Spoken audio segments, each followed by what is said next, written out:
Here's something nobody in financial media is saying right now. The oil crisis hasn't really happened yet.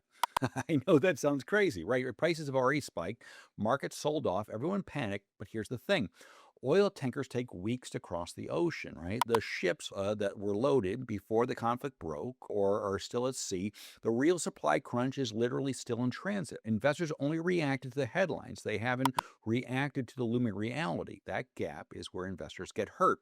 In the next few minutes, I'll share four oil market predictions of what's about to happen next, the stocks the data says to avoid, and exactly where the smart money is moving right now ahead of the pack. Now, stay with me till the end for the full story.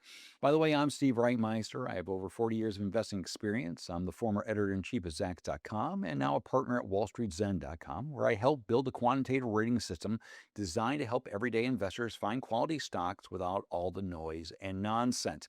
If you like informative investing videos like these, then please hit that like button. It tells me to keep doing more of them in the future. All right, let's get into those four oil market predictions. All right, prediction number one: the real oil shortage hasn't hit yet. I mean, this isn't really a prediction, it's just reality. Everyone thinks the shortage has arrived. Prices spike, markets sold off, crisis mode is done. But that's not how oil works. Oil moves on tankers, big ships. They take weeks to cross the oceans. The many tankers that were delayed or did not make the voyage because of the war with Iran are not due to arrive yet. And thus, the true oil shortage is not yet in hand, but soon will be. Think about what that means. What the market already reacted to was fear, uncertainty, headlines, but the physical reality, the actual physical shortage of oil hasn't landed yet. And when it does, that is another shock wave to the system. Most investors think they already absorbed the oil shock and it's all smooth sailing from here. I'm here to tell you that's not true. The second wave is still coming, and that's what makes this prediction the most important one in this video, because the window to position yourself ahead of it is right now. Now, don't worry, I won't leave you hanging. Prediction number four will help you understand where to pivot when the real shortage hits. We'll get there soon enough. All right. But first, we need to move on to prediction number two. Higher oil triggers a chain reaction that can hurt your entire portfolio, right? So, what is that chain reaction? Oil prices climb, inflation gets stickier, odds of Fed rate hike increases, recession risk goes up, and stocks go down. We saw a touch of that in March when the Iran conflict started. For example, Goldman Sachs quickly raised the recession probability from 15% to 25%. Now, I've seen other prognosticators raise their probabilities all the way up to 40% for a likely recession over the next 12 months. This souring of the economic outlook quickly took its toll on stock prices with a 10% correction for the main indices and even sharper haircuts for some growth oriented stocks like the software companies. And that was just the first wave. Most people are not prepared for the second wave. In fact, right now they are filled with bullish exuberance for the likely end of the war with Iran, and yet completely missing the point of the second oil price shockwave. The point for us today is that this gung-ho bullish FOMO trade that started in April may have many investors blind to the next round of pain for stock that unfolds as physical oil shortages keeps prices aloft much longer than expected, thus harming the inflation and economic outlook picture. This behooves investors to consider not being 100% long stocks this moment. Perhaps keep some powder dry to buy the likely dip that unfolds as high energy prices persist longer than expected. Before I get to prediction number three, please hit the subscribe button and the notification bell. Now, knowledge is power, and I post this kind of investment wisdom a few times a week, so you don't want to miss out on any of my future videos. Moving on, prediction number three. After the second price shock, then oil prices will retreat for the long haul, right? Everyone knows the end of the war will result in lower energy prices. The mistake too many are making is they think it will be immediate. We just proved that's not going to be the case. So when the Strait of Hormuz is back to normal and the world's energy supply is back in balance, then oil prices probably retreat to their previous level closer to $70 per barrel. This means most of the recent gains for oil stocks will prove temporary, thus wise to lock in those energy share profits when prediction number one unfolds with that short-term boost to prices. Remember, the Zen industry rating is not favorable on the fundamental outlook for the group right now.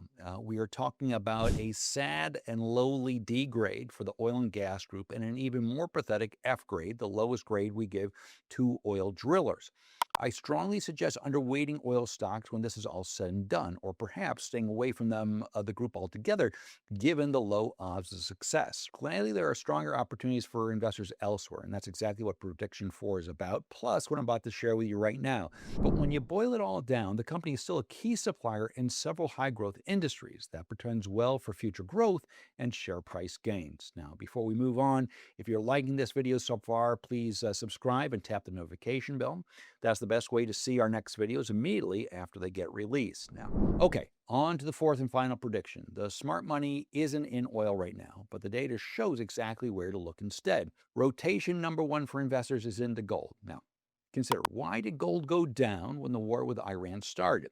Because inflation risk increased, pushing up bond rates, which strengthened the US dollar, and that makes gold less valuable relative to the US dollar. Okay, so when the war ends, it reverses the trend, thus weakening the dollar, with gold likely back on the rise, perhaps to the previous highs around 5,500, perhaps even higher. So yes, you could play physical gold, but typically gold miners will rise about 3 times more than the underlying metal. Orla Mining, with the symbol of ORLA, is our top-rated gold miner at this time out of 54 stocks to choose from, right? That's because it is sparkling in the light of the Zen Ratings model based upon a review of 115 different fundamental factors.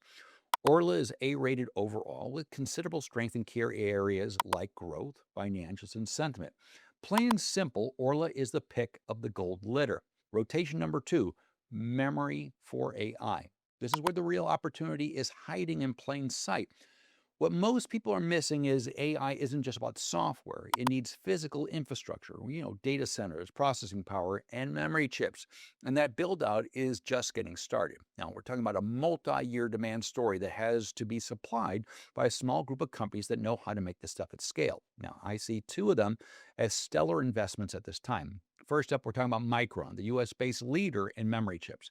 They are not beating earnings. They are downright crushing them. In fact, demand is so strong right now. They've already sold out the entire supply of chips for 2026, and we haven't even hit the midway mark of the year. Okay, for as much as shares have come up, they are still in the top 3% of all stocks, according to the Zen Ratings model, for value. How is that possible? Because their earnings momentum is even more impressive than the past increase in shares. This makes shares still incredibly undervalued, pointing to much more upside ahead. SanDisk, with the symbol of SNDK, is a similar story to Micron. In this case, we're talking about flash memory. This is also an A-rated overall stock. Best of all, they're in the top 1% of all stocks for growth. Wall Street analysts have been playing a game of one-upsmanship when it comes to predicting SanDisk's upside potential.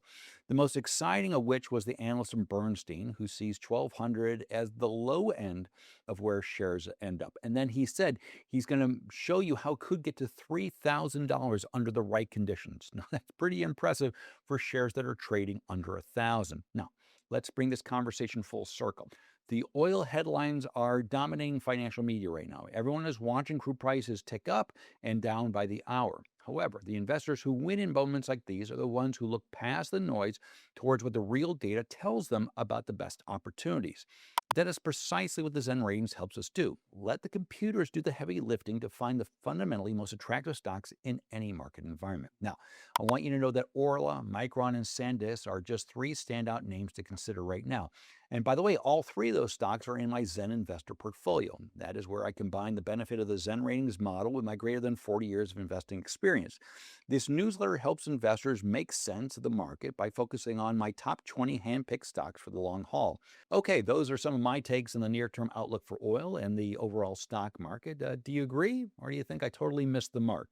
Let's talk about it. Just leave your thoughts in the comment section to keep the conversation going. And if you're interested in more market insights, I suggest that you check out my detailed video on why the market hasn't crashed yet. Now, if you're looking to understand how world events impact the market and the true signs of a crash on the horizon, it's what you need to see next.